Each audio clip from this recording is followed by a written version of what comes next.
We ready to go?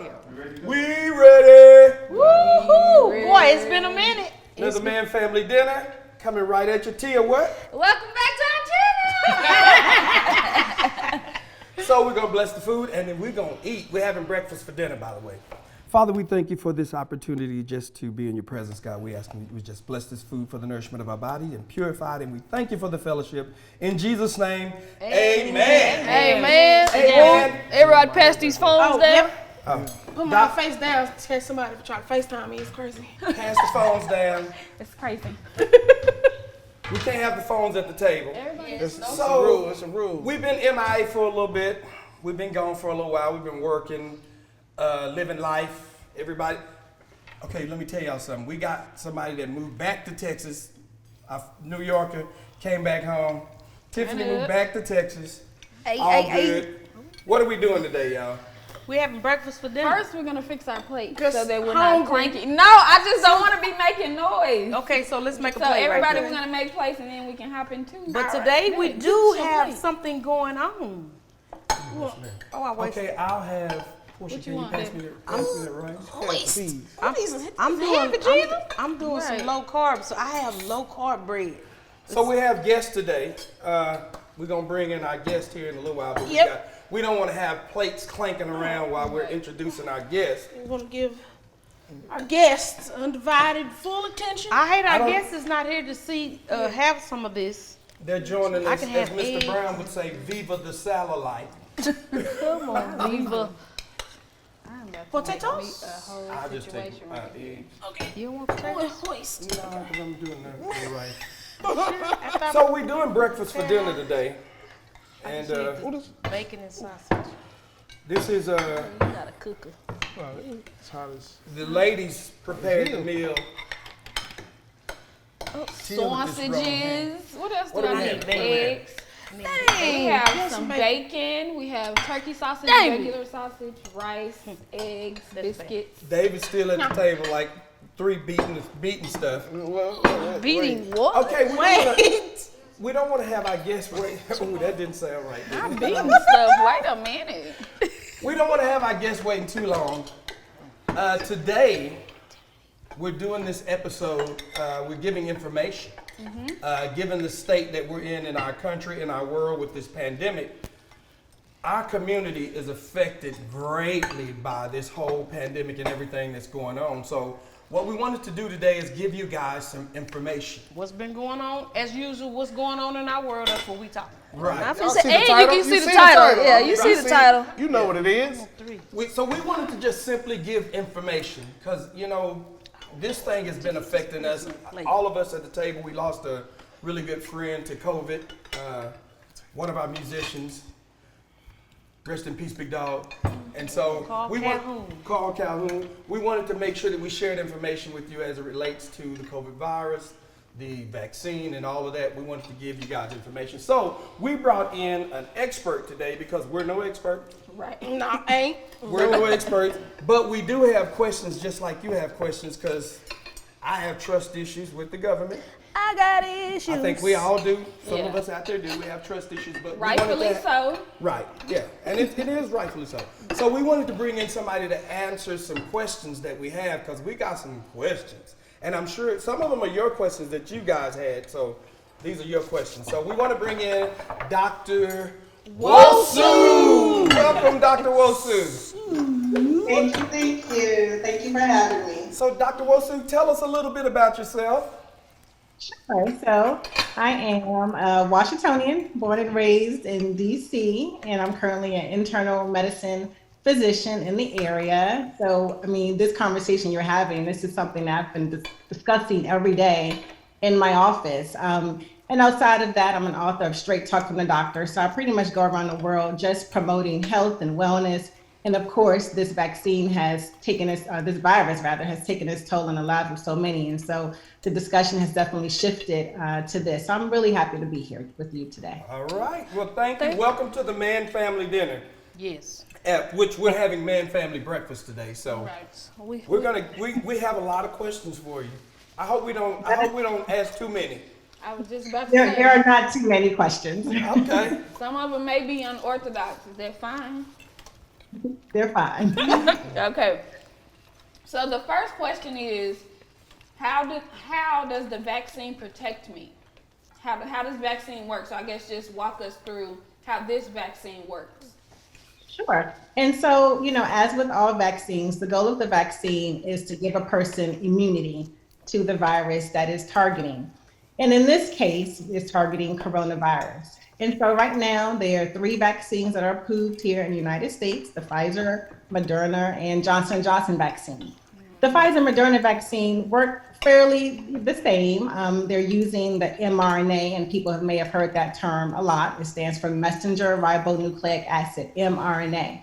But I want to say it has nothing to do with DNA. I know it sounds like it, but it has nothing at all to do with DNA. Because that was definitely my next question. People have been saying, is it going to change my DNA? I want to know. No, absolutely not. So the vaccine, which is messenger RNA, when you get this vaccine, right, essentially it's just sending your body a message. And that message is to create a spike protein. The spike protein is what's found on the coronavirus. That's actually what allows it to enter cells and cause all the damage that it does. And when your body produces this spike protein, which by itself cannot cause any harm or any damage or anything like that, your body will then produce antibodies against it. So that when you're exposed to coronavirus, you already have the antibodies to fight against it because you're immune to it. And so that's what the Pfizer Moderna vaccine, that's what they do. And the Johnson vaccine is similar, but it uses the adenovirus as a vector. And adenovirus is what causes the common cold, runny nose, and sniffles, but they're using a non-replicating version of it, meaning it will not cause that in you. And they use that to create antibodies to a component of the coronavirus. So what exactly is the spike protein, right? Is that what it is? So it's a protein on the coronavirus. I mean, and it looks just like that. It looks like a spike. And so that's what it uses to gain entry into the cells. And so a lot of people are asking, well, are you giving me coronavirus? I don't want a vaccine that's going to give me the virus, but it's not. It's similar to if there was a criminal, right, on the loose, and you had a dog, and you're like, I want you to find this criminal. So you just used the shirt that the criminal had on and said, sniff this shirt. So that shirt is like the spike protein. That shirt by itself cannot do any harm. It's not the criminal, cannot do any damage at all, but it activates that dog so that when that dog sniffs anything like that shirt, it can attack. And that's what your antibodies do. Now you do understand why, how can I say this? You understand why those of us that are from the hood are apprehensive about this virus. Because, we know about the Tuskegee experiment, we know about other experiments. Yeah. Other experiments that they've done on us. I mean, how do we trust something like this? Why? I mean, because we've been used as guinea pigs forever. And that's why we can't just say the hood. Just think about the Native Americans. Yeah. Right. So you it's have not just the hood. It's just not the hood. It's just Well, the I'm from people. the hood. I would say the people of color. The people of color are very. Absolutely. We're pumping the brakes. Absolutely. I mean, as a Black woman, right? I mean, I face the same issues that everyone else faces as a Black woman. As a physician, I think I have a duty to make sure that I'm passing on factual information. When people talk about Tuskegee, I mean, we can go back to the 1800s when there was just so much medical exploitation when it comes to our brown and Black people and how, we were in projects and experimentation without our consent. Right. I mean, the list goes on and on and on. So clearly there's a reason to be hesitant, to be not trustworthy of this particular vaccine or one of the vaccines that are given, but this is not the case here. And it's a vaccine that's not just for Black people. It's not a vaccine that's just for white people. The same vaccine that's given to the people uptown or the same vaccine given to the people downtown. It's nothing different. Cause I was worried there was 2 tests. Yeah, the people. I'm gonna say like people that got that's well off, and then you have the people that's not so. Correct. Is it No, go ahead. is it necessary for everyone to get the vaccine? Is it necessary? Because me personally, I feel like, as for me in my house, I don't feel that it's necessary. But could you I walk us understand through that. if it's necessary, and if so, why is it? Well, the necessity of people getting a vaccine to protect them against coronavirus is so that we can move past this pandemic, because there's a concept of what we call community immunity. Some people call it herd immunity, but community immunity. And so the more people that get protected and immune from coronavirus, the less likely other people are to get it. And so that's how in the past we've been able to eradicate so many different viruses, whether it's smallpox or measles or mumps. It's just because the amount of people who get this vaccine can now protect everyone else. So the more people who get it, the better we can move forward and look, past this, and it can be eradicated. Dr. Wosu, I want to move past this. I do. But how did y'all come up with it so fast? Not y'all, I ain't on you. But like, how did the medical field come up with it so fast? We just learned about it last year. We shut down. We figured out, okay, don't wear masks, then do wear masks, and then social distance, and then do this, and stay in the house, and don't talk. Like, we come every day. We're coming up with new things to protect ourselves, and now you want to put something inside and telling me that that's gonna protect. How y'all do that so fast? I understand that, Christopher, and it was fast. It was amazingly fast. And as a physician, I'm just like amazed at how they were able to get to this point so quickly. But quick doesn't mean messy, right? Quick doesn't mean they skipped over steps at all. And people say the mRNA, oh, this is a new technology. It's actually not new. It's been around since the 80s. And, to answer your question, unfortunately, it took a pandemic to get all of the wonderful bright minds of the world, all of the resources, $9 billion toward this effort. And that's the only reason why it became so fast. Usually when you develop a vaccine, it can take about 10 years because there's a financial delay. That's the rate limiting step. And so when you give someone as many resources they need, manpower and money, a lot of things can get done, but it's not done, with shortcuts. It was done thoroughly. It was executed very well. You had so many different cross checks to make sure that this was something that was going to be safe for us. One more question. I don't know if this is out of the box, but since it happened to the world, because it made me nervous. I'm thinking about it, but this didn't just happen to us as a people. This happened to the world. The question that I'm asking, since it happened across the world, did like the doctors and scientists all over the world come up with this concept, or we all inventing our own vaccinations? Mm-hmm. Yeah, so I mean, there was some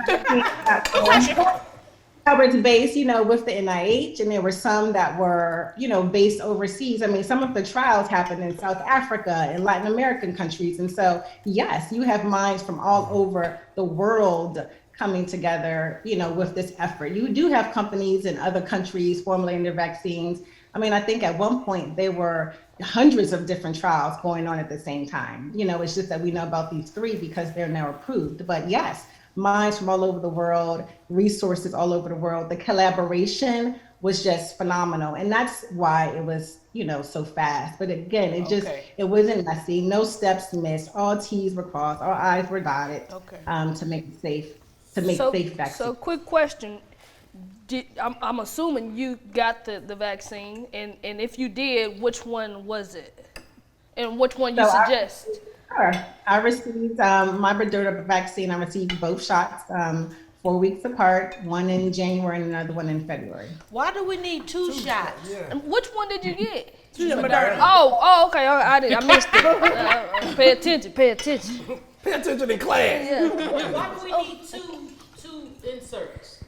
I know, 1 shot is too many, right? So now we have to do 2 for Moderna and Pfizer. What are we talking about? We're talking about the Focus. Nasty. I'm sorry. Sorry, doctor. This is what happens at the Mann Family Dinner. It's okay. Well, with the Moderna and Pfizer vaccine, 1 shot doesn't give the effectiveness that we need in order to produce widespread immunity. In the 2 shots, they give you that 94, 95% effectiveness. And so that's why you need 2 shots for those 2 vaccines. So why not 2 shots for all of the vaccines? Does 1 shot for the other one work? Yeah, one shot, the Johnson and Johnson vaccine, that just requires one shot. That's what's different about it compared to the others. And it gives you about 67% effectiveness. That's what they saw in the United States, which was sufficient, in order to, again, get that widespread immunity. Okay, hold on. That don't make sense to me. She said you need 2 shots for the effectiveness, right? All of them For the Moderna and Pfizer. for the Moderna and Pfizer. So Johnson is Johnson. That's like the great value shot. Yeah. Basically. Great value. I bet you people that are watching this now, which most of our people are, Just want to generic. know, was there any of us involved in the study? How do we know how it worked in us? Because, we got a little different makeup going on up in here. Absolutely. I mean, medications work differently in people. And so, that's the urgency for researchers. They want people to be in studies and be in trials and participate. But yes, African Americans were in all 3 of the vaccine trials and continue to be a significant portion. So it was a nice, ethically diverse group of participants. Okay, because I was gonna say, you say people, because at I was first gonna say they get each we heard this and walk every- by. We need you people. I think a lot of people though are hesitant because it hasn't been enough time. Right. So how do you know if there are long-term side effects? What are the side effects? That's what makes me. Because what I ain't trying to do is turn on the TV and be like, if you or someone has died. Well, if you have died, Right, I'm not trying to do that. If you have died, If you have died, please call us. I know. Unfortunately, you think about those types of side effects, but typically speaking, when a vaccine comes out, we know within 2 months whether or not, there's some untoward adverse effect or some side effect that we need to be worrisome of. And it's been well beyond that time frame for us to say, yes, this is safe. I mean, when this vaccine came out, I know for myself, I signed up for something called the V-Safe. It's a safety data monitoring system. And so this is all over the nation. And so people who receive one of these vaccines can report anything they have. I have a headache. I have an ingrown toenail. I have anything you feel. Get your head growing.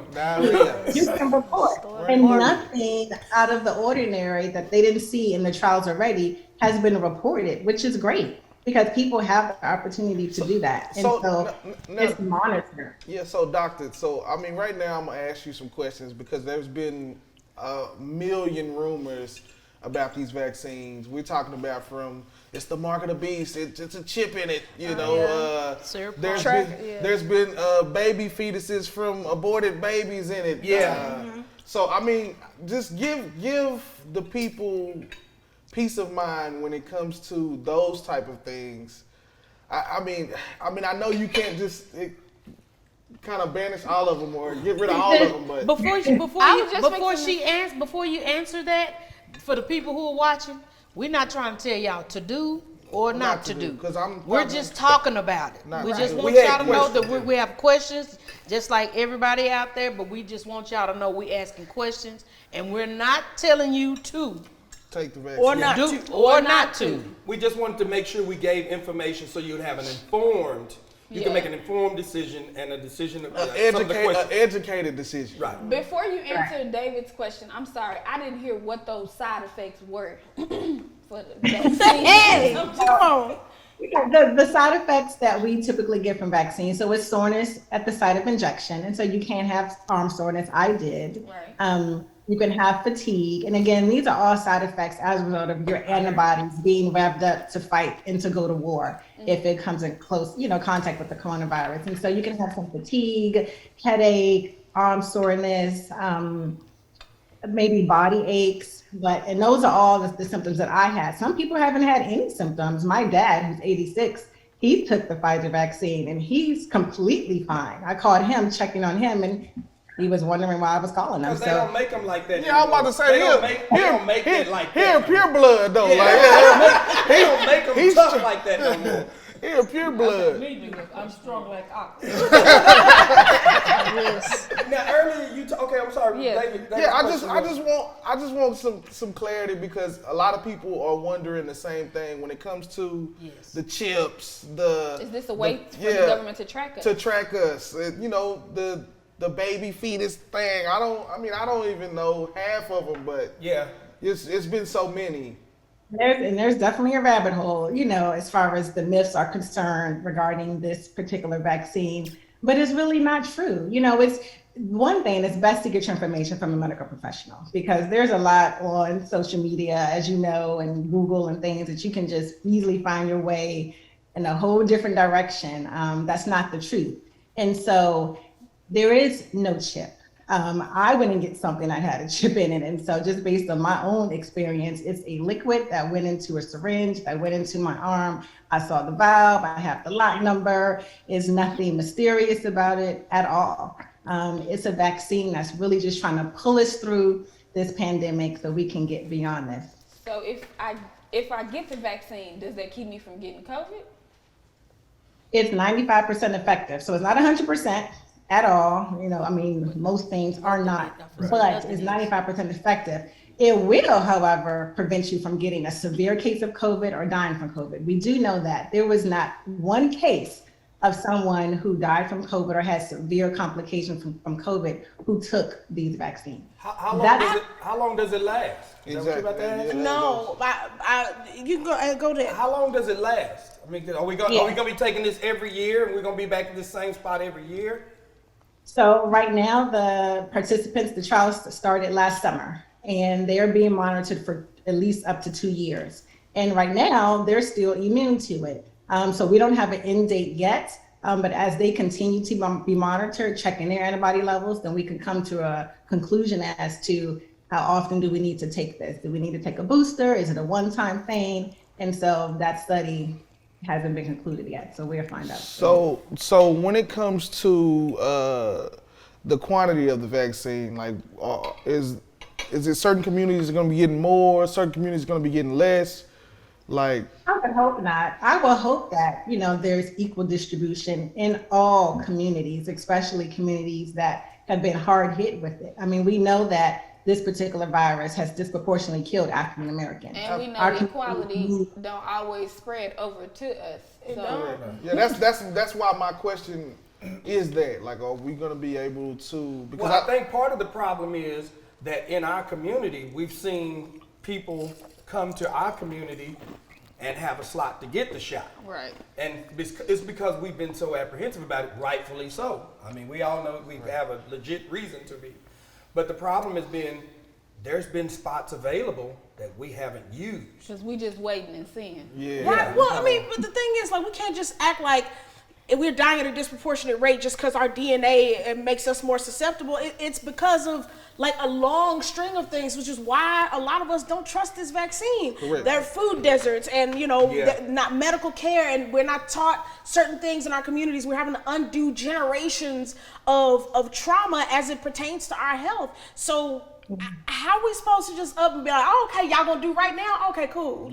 I know, and that's one of the biggest concerns that I have, with all the injustices that have been done to us for years and years. I continue to be, really, I'm not saying it's over. I just don't want that type of decision to impact, or that type of knowledge to impact our decision today. It's a thing of the harms of yesterday are not worse than what we do to ourselves today. And so we have to say, I need to be here. I need to live and survive so that I can change those policies, so that I can be a voice of action and take actions to make sure that does not happen again. But we have to be here to do that. What key you want to be put in, Dr. Wilson? What key? You're preaching today. You're preaching today. So with that being said, we talk about food deserts. I know we're all, we like natural, Eastern medicine way, and, what do we do to keep ourselves in case, because there's probably going to be another pandemic. What do we do so we don't find ourselves the head of the line of dying when another pandemic comes through, when we have these pre-existing a lot conditions? of chronic illnesses have made us more susceptible, you're right, to complications from this virus. What do we do to prevent that? And it is staying healthy. It is. You guys are big on, natural. As we have Staying healthy. Biscuits, rice. Ain't nobody touched the fruit. My God.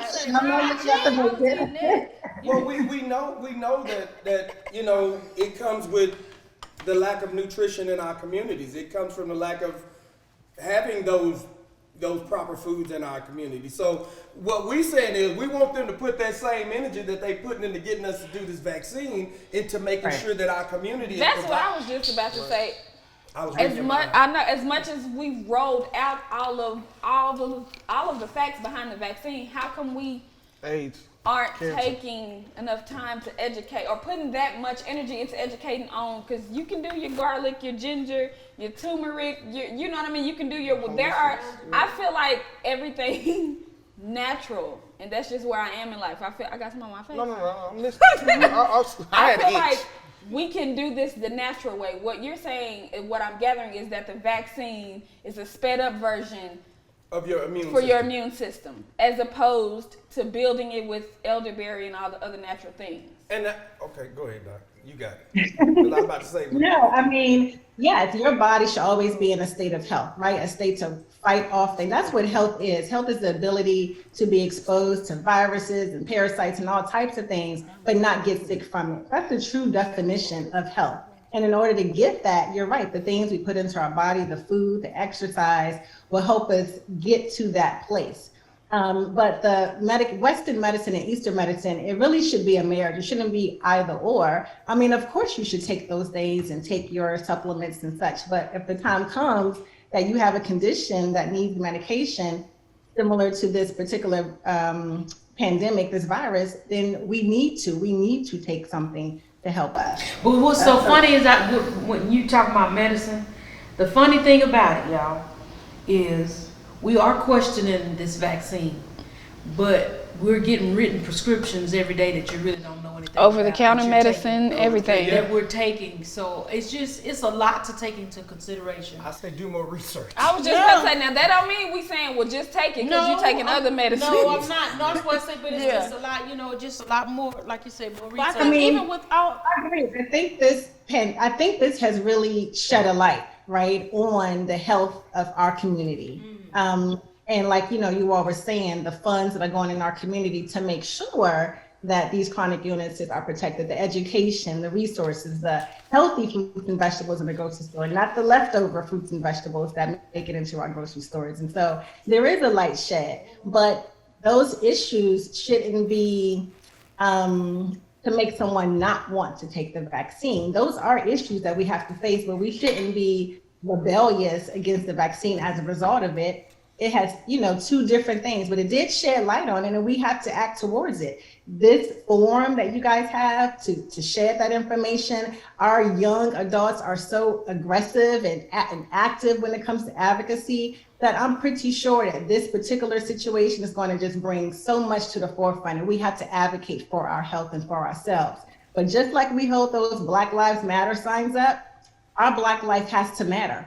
And it does, and we have to save ourselves. And if this vaccine is what we pray for, to say, Lord, please take this away, then how can we say no? There's another epidemic in our community is diabetes, and I'm pre-diabetic myself. How does this vaccine affect people like me with pre-diabetes and all that? Is it conditions? Before she get into that, because what she just said, when I first heard about the vaccine, actually when I first heard about COVID, I can be a bit of a conspiracy theorist. I'm not ashamed to say that. A bit of it. But I felt like the vaccine was politically motivated. Like every time something comes out, I'm like, there's something behind it. Like, what's that? Is it politically motivated, to your knowledge? Yeah, it's not. It really came at a time where there was just so much strife in this country, as you know, the elections were going on and so much was happening. I wouldn't say it's politically motivated. This vaccine, should we be motivated to take it so that our businesses could thrive? Should we be motivated to take it so schools can reopen? Motivated to take it so that hospitals won't be overrun? Absolutely. So it's economic. And so I would definitely take politics out of motivated. it. Yeah. It's economic. So some of it is, yeah. Well, I mean, that's the way of the world. I know. I'm just, So a little bit it is. Huh? A little bit. Does it sound politically motivated? It depends on what side you're on. It depends on who's in the office. Yeah. To my question, diabetes. Right. Pre-diabetes. Yes. Well, diabetes is definitely known to reduce your immune system. Pre-diabetes, not so much. Pre-diabetes is just get on your game and make sure you don't get to that It means A1C. you pre-flat. It means but it means beginning you're stages. aware that you need to make some changes. That's Exactly, what that is. exactly, Make the exactly. And so you're still in the same boat, but once you become a diabetic, yes, your immune system is lowered. And so diabetics, people with a BMI, over 30, people over 65. Yes, those are your three main groups that are at high risk. I'm just saying, does the vaccine affect us taking it? Like when we take Not at those all. that are on No, medicine not and at all. all. There is the only, people who are not eligible, rather, for any of those vaccines, if you have an allergy to polyethylene glycol. So that's the solution that's for when you take a colonoscopy. Y'all won't know about that, but for colonoscopies, you have to drink a solution. Yeah. And so if you're allergic to that component is within the vaccine, and you cannot take it. But that's it. That's the nasty. Terrible. Some nasty stuff. I think Go ahead. the whole thing for me is what I'm hearing is about personal risk assessment, just like with any other medication. Like, you see on TV, like, okay, yeah, if you got, your wrist hurt and you take this medication, your eye might fall out. You have to decide This is a if different that's okay for situation, you. though. This is a different situation. How so? Because this not only affects. This is a.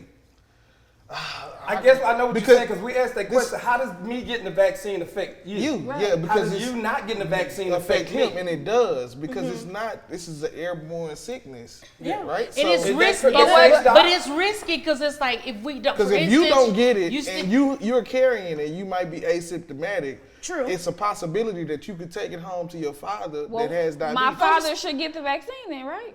But the thing is, Yeah, but Because your that baloney would be also has a first necessary. name. the thing is what we were talking about is when you come around your family. When you come around your Still family, has that basically, if I 5% do chance. decide to do it, I'm doing it for my family. So I'll be able to go see granny, see my godmother, to be able to sit with them without a mask. Because otherwise, Now, we still if y'all need to- if you don't take it, for instance, There's still Well, a 90. There's just 95% 95%. chance. There's still that 5% chance that you can But get it. it's so a better. You still want to have a mask. But it's better. I'm saying if we both take it, we don't have to have on a mask. That's the question. that's a The herd question. immunity. We don't have to take it. If all of us took it, we don't have to have masks on around each other. I'm saying Is if that we. the case, Doc? Yeah, so the CDC, they're coming up with new information that if you're within your own household and everyone has been fully vaccinated, no, you don't need to wear a mask on each other. But in the public, masks are definitely advised because of what you said, 95%. That's so And then You, Doc, you have a shot? Some saliva because I mean, like him being Masks pre. still be worn Yeah, outdoors. I just don't want. I don't want to put my people at risk. No, that had some saliva that went down. I love my family. I love all No, of what y'all. I'm saying, no, but I'm not- I love me. No, I love me too, but I'm saying I don't want to risk everybody. Selfish nigga. I love me more. I mean, getting the vaccine, you all said it's an individual decision, but it really isn't because no man is an island and we don't live just in our own little, bubble. We interact with other people, We don't. family, Yeah. friends, and That's- loved ones. that's why so And many so the people decision to take the going out. vaccine is for us, but it's also for everyone else around us. Be around people. Well, Doc. I don't know, Dr. Wilson. Well, This what is this fine. This is information what was. this is for, This y'all. information was for everybody to make up their own decision based on What you- the information, and we were only here to give you the information. It's up to you. There's no pressure from us. I don't want you to come back and say the man's told me. Individual decision for yourself Right. based on information that you Yes, got. we gave all you the the mans information, is not and we want to go ahead. We want to thank Dr. Wilson. Yes. I have Thank one you, last Dr. question. Wilson. No, we Oh, don't no, time for no. that. I call you on the late call, Dr. Wilson. What is it? What is it? Go ahead. If it was Oh my God. If it was possible to find a vaccine within a year for a surprise COVID pandemic, why is it taking so long for HIV or cancer or any other sicknesses that have been around for a very long time? And so interesting enough, the Johnson & Johnson vaccine, what they're using now is being studied for HIV. But like I said earlier, the resources and the money and the I guess not affecting. Come on, Portia, you know the game. You know the answer We to that. shut down the whole world with this disease. I We know just the answer asked to a this. question that somebody else But may those are have going wanted to to know. Portia got questions. The innovation and the technology is going to open up doors, and so I know that in the future, vaccines for different cancers and other different viruses will definitely be here soon as a result of what's happening. But if they you if mean they to tell cure me? cancer and HIV, then that affects the money. So that I guess that's the answer to my That's the answer question. to your Well, I question. mean, that's a it's part all, of it all goes to. I'm not gonna They're sugarcoat here it to again. We've given you the information. Y'all make the decision based on what's better for you and your body. That's all. So y'all, we want to definitely thank the Ad Council and the COVID collaborative for having the Mann Family Dinner. We really, really appreciate you, Dr. Mosu. Mosu. Why he thought he was right? Start over. Okay, let me do it again. Okay, we'll edit this out. Okay, so we're proud to work with the Ad Council and the COVID Collaborative on this initiative, and we thank Dr. Wosu for joining us today. And this has been another episode of the Mann Family Dinner. And we have not taken the vaccine, Yeah. so don't be thinking we have. Yeah, so this is only information for you. We wanted to make sure that you were educated and had some of the facts, some of the questions answered that we have. And we hope that it done. Tiffany, what is it? Don't let a day go by without telling your family you love them. I love y'all. Mann Family Dinner. Thank you, Dr. Wosu. Thank you. Thank you. I that questions like these. She done pulled on the table like, boy, she been waiting just. Brandy for the Brandy question, which is a good. Thank you, Dr. Wosu. Thank you, Thank you. Dr. Wosu. Thank you. You're welcome. And we If you have ever need us, give us a call. we have a Native American. The My reason stomach we is growling. I had to sip of my water because I'm all hungry over here. Thank you. so Brandy snuck it to you under the deal. Yeah, I snuck it too. But she had like this. She just. I snuck it. Big Yeah, but bowl. that's good. Thank you, But Doc. if you need us, give us a buzz. If you ever need We us. hope we wasn't too rough. Thank you. Good meeting you all. Thank you. Bye-bye. Bye-bye. Thank you. We're gonna get your number. We need to get your number so we can call you if we have She another said question. she got patience. I know you have You patience. got patience, okay. Take care.